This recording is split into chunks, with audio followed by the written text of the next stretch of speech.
Ilang residente na walang suot na face mask pinagsisita at tiniketan sa Calasiao, Pangasinan. Sundan sa report ni Claire Lacanilaw.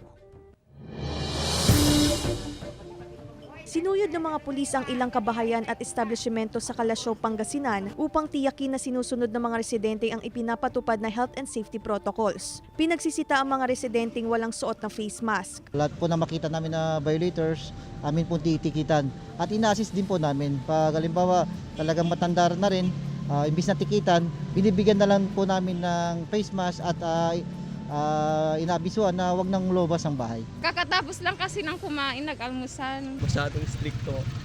Diyan lang ko kasi yung bahay, kinuha ko lang itong bibingke.